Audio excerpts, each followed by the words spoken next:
Hi, welcome to Tech 91. This is Sid. Today we're taking a look at the all-new ARGB liquid cooler by Edamax. It's called the LickMax 3, and the model we're taking a look at today is 360mm version. The AIO comes with support for all the standard motherboard sync softwares which are available in India, and the most popular ones also. It has Asus Aura Sync, Gigabyte RGB Fusion 2.0, Razer Chroma, ASRock Polychrome 3, and also MSI Mystic Light. It comes with brackets for Intel and AMD CPUs. It supports all the mainstream CPUs excluding the Threadripper socket for AMD. Features of the AIO. Most importantly, it comes with a dual chamber design, which means that the pump heat would not get transferred to the cold plate, keeping the CPU cooler, and also the pump would run cooler because of the same.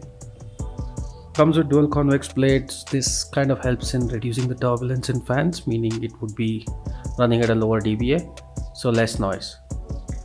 It also comes with an integrated RGB control box. This is nothing more than a manual controller, which means that even if you don't have a motherboard which has an ARGB support, you should be able to control the same with that. A large cold plate. This would ensure even the most demanding Ryzen CPUs can be cooled with no issues, as it would cover the whole chiplet area with the flow. Now let's go ahead and take a look at the box and see what's inside the box. Okay, now let's take a look at what's inside the box. So first of all, we have the manual itself. It comes with all the instructions on how to install the cooler for AMD and Intel sockets, and it also has instructions for different sized AIOs in case you happen to buy the 120 240mm or the 360mm. Most importantly, please do follow the manual pretty carefully because it does not use any of the stock AMD mounting methods. It has its own mounting method, so it would be easier for you to take a look at that. We also have the accessory box, which comes with all the brackets and everything else. Now we have the 3 fans for the 360mm AIO. The fans seem of pretty good quality, they're not very flimsy, and it also has translucent plates, which means that the ARGB on them would look quite good.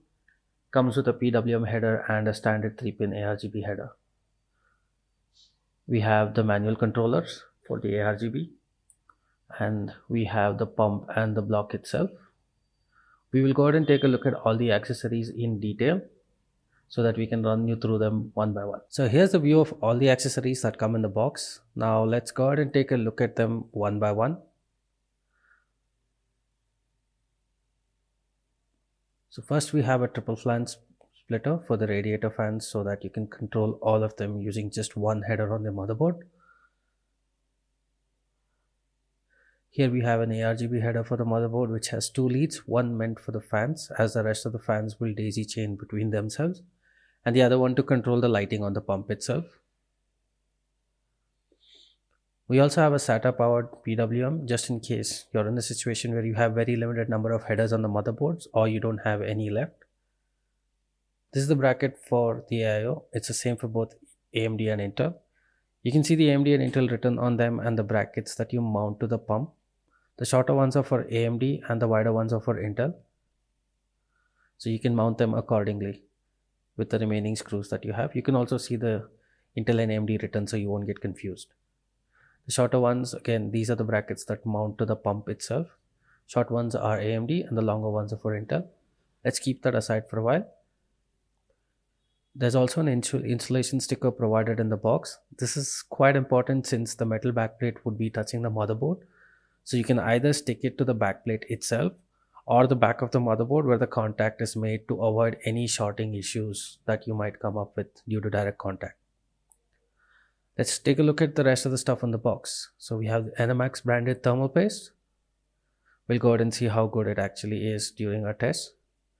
5 screws, out of which 4 of them are needed to mount the brackets to the pump itself, depending if it's Intel or AMD. I mean, you need the same amount for both. There's an extra one as spare. We have the LGA2011 socket screws, and the rest of it is just the remaining kit that has everything, including the mounting screws, the washers, and also the plastic bits that's used as spacers. Here's the pump and the radiator.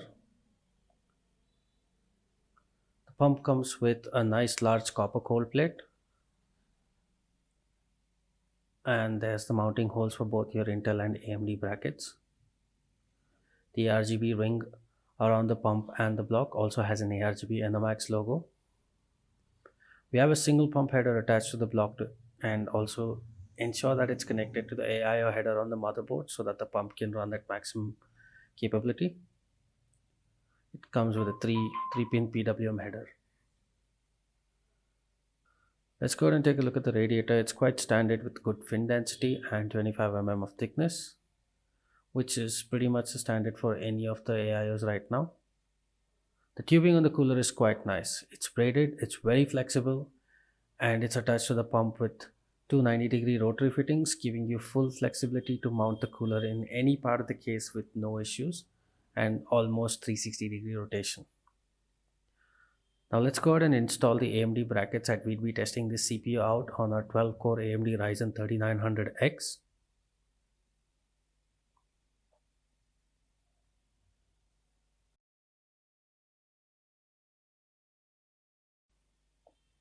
As we discussed earlier, here we have the installation sticker which we spoke about. We can either stick this to the motherboard or the bracket itself. You could choose either. In case you're going to change the motherboard often, you could stick it to the bracket. Let's finish the installation and skip to the performance number and see how the AIO handles the 12-core CPU. Okay, let's go ahead with the testing now. Our test bench specifications are as follows. We used an AMD Ryzen 3900X CPU to generate the maximum heat on the cooler. It's a 12-core 24-thread CPU. We also had a 16GB TeamForce Extreme 3600 MHz CL14 RAM, Superflower LIDX 750 watt modular power supply, a Thermaltake Core P3 case, and an Asus Corsair 8 X570 motherboard. We also used the Astra 256GB NVMe SSD, and the graphic card powering all of this was the Radeon Vega 64.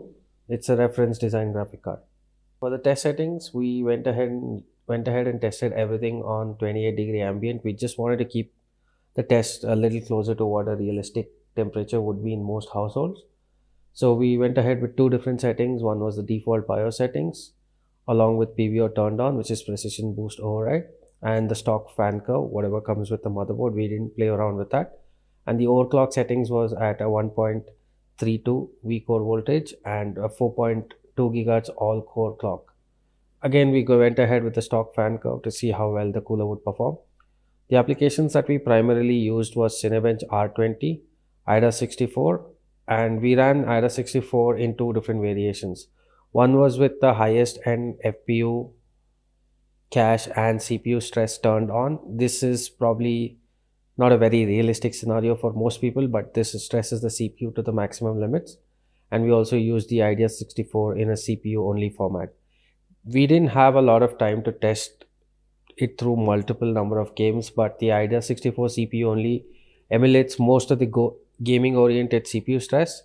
So we went ahead with that. So if you want to know what your temperatures would be while playing a game, it would be somewhere close to what the IDEA 64 CPU only test would be. Okay, now we'll go ahead and talk a bit about the test settings.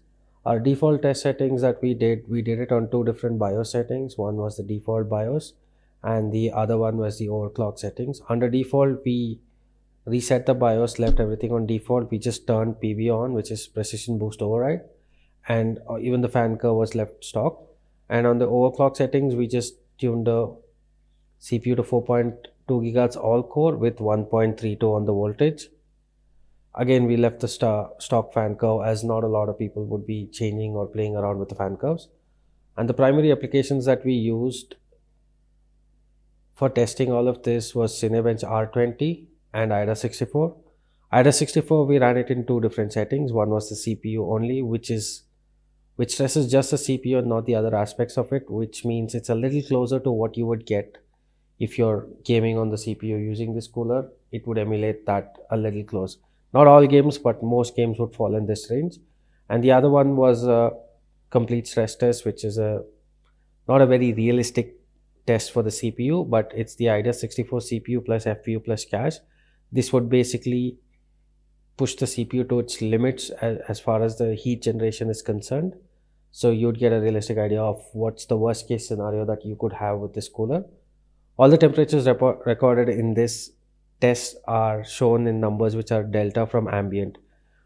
We did this so that you could have a better understanding of how the cooler would reflect, or the performance of the cooler would reflect in your own systems in future.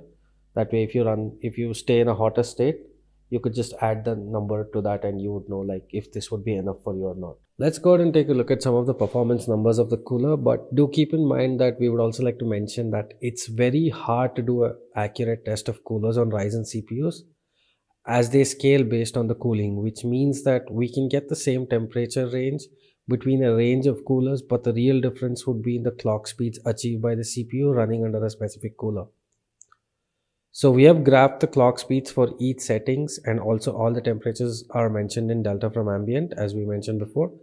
This would make it easier for you to understand how well the cooler would perform in your own households, along with the clock speeds achieved with a specific cooler, because even probably a 120 AIO would still max out at 3900x 83 or 84 degrees, but the difference would be that it would probably be able to do it at only 3.8 gigahertz or 3.7 gigahertz all core, versus a good cooler which can push it all the way up to 4.1 or 4 gigahertz.